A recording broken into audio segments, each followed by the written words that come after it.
Assalamualaikum warahmatullahi wabarakatuh. Salam sejahtera buat kita semua. Jumpa lagi di MK Teori Organisasi, dan video kali ini membahas tentang lingkungan organisasi. Apa itu lingkungan organisasi? Jadi lingkungan organisasi adalah segala sesuatu atau segala hal yang dapat mempengaruhi kesuksesan sebuah organisasi. Makanya kalau kita belajar tentang manajemen, definisinya adalah manajemen itu adalah ilmu dan juga merupakan seni. Kenapa kok seni?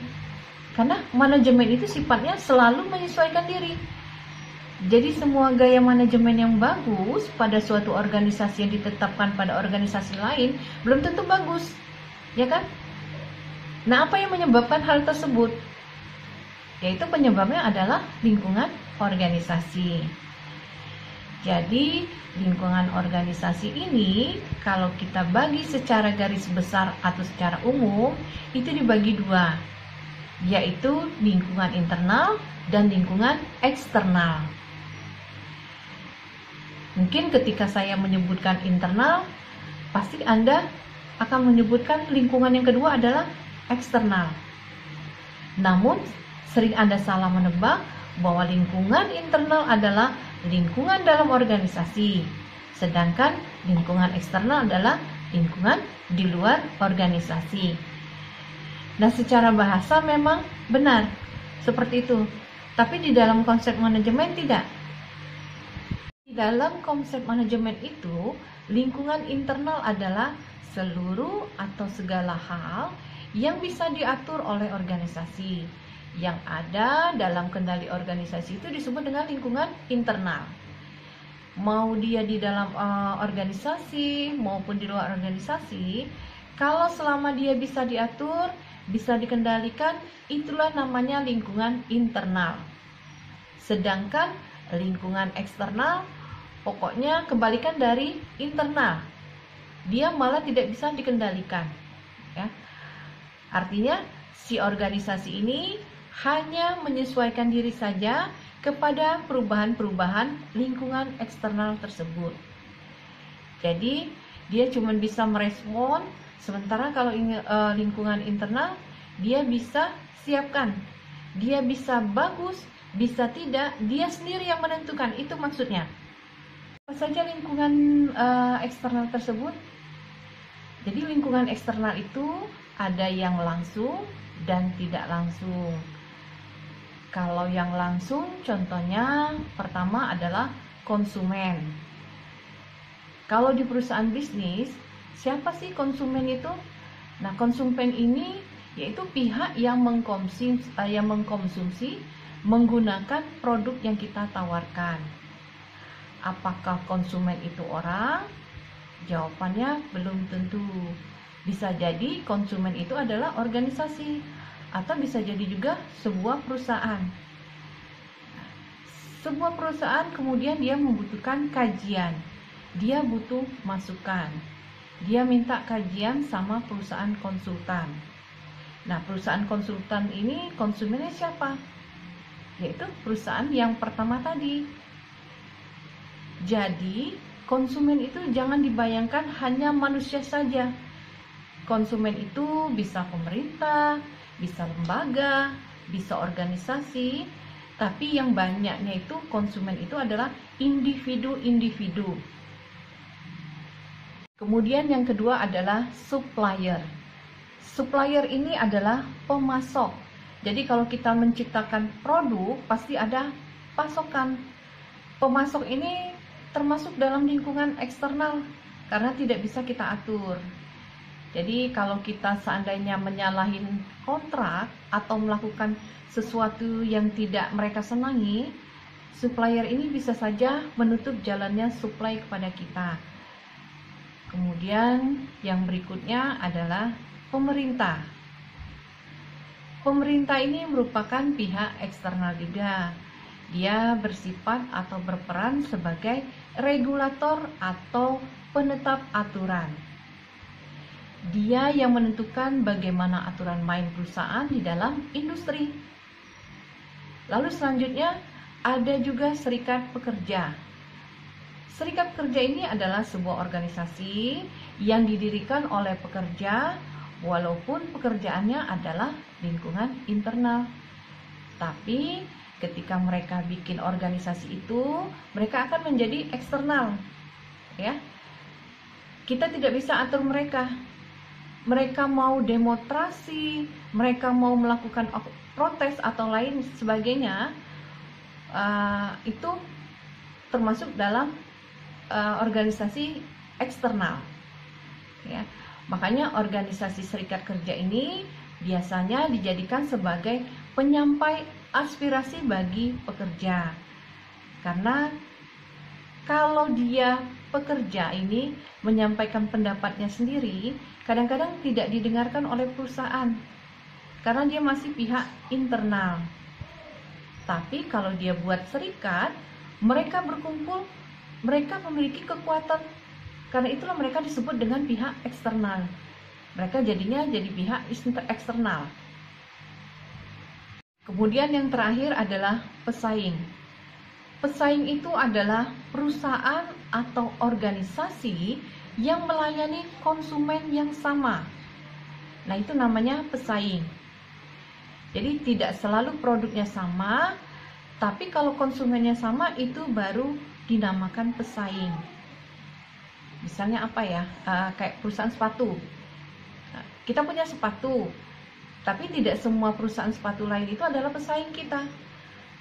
Artinya ketika konsumen kita itu siapa dan harus melayani apa, itu baru bisa dikategorikan pesaing.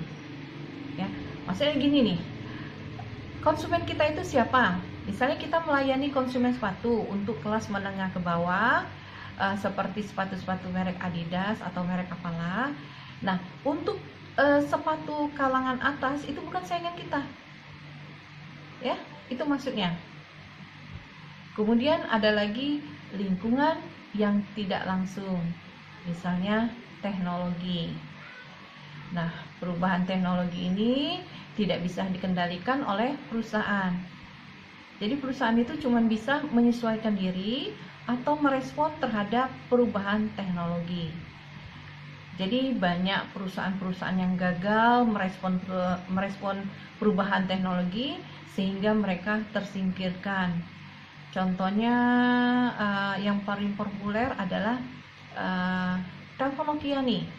Dulu Nokia kan adalah HP sejuta umat ya, yang terbaik di sekitar di tahun 2002 sampai 2010 kalau nggak salah ya. Nah, Nokia ini tidak melakukan kesalahan, jadi strateginya itu tidak salah. Konsumennya pun bukannya tidak puas.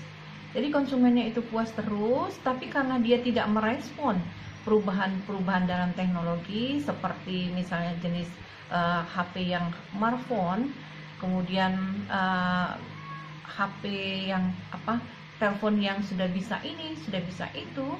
Nah, ini yang membuat Nokia itu terlambat sehingga Nokia akhirnya tutup. Ya. Pada saat itu seperti itu kendala dalam masalah dalam Nokia. Jadi salah satu ucapan cukup terkenal yang disampaikan oleh direktur Nokia yaitu, kami tidak melakukan kesalahan apa-apa. Konsumen kami puas, tapi tiba-tiba kami bangkrut dan tidak bisa berbisnis lagi. Nah, itu yang diucapkan oleh direktur dari Nokia. Nah, sehingga tiba-tiba Nokia tutup dan tidak berbisnis lagi. Oke.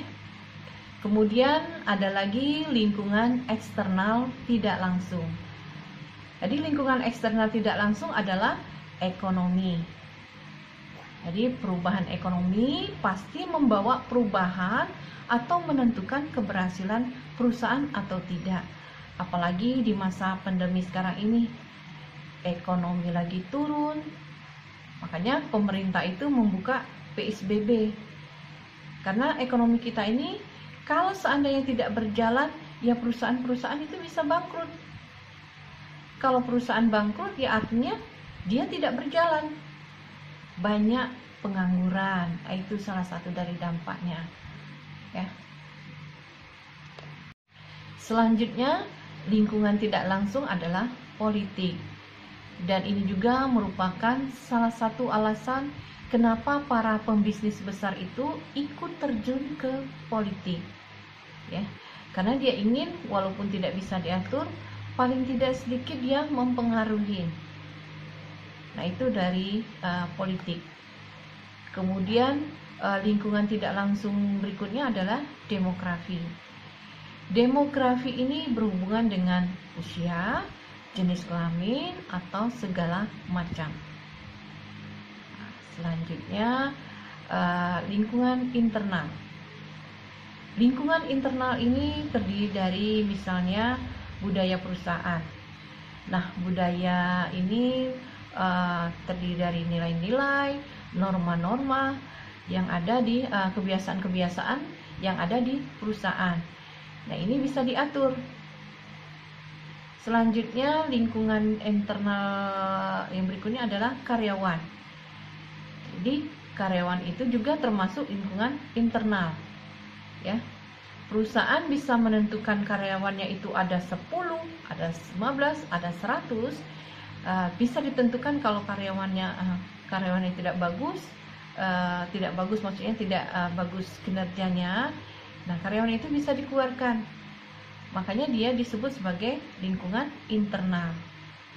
Yang selanjutnya lingkungan internal adalah pemegang saham. Terus yang terakhir adalah dewan direksi. Nah, itulah lingkungan organisasi. Kalau kita simpulkan, lingkungan organisasi itu ada dua, internal dan eksternal. Bedanya kalau internal itu bisa diatur dan eksternal itu tidak bisa diatur.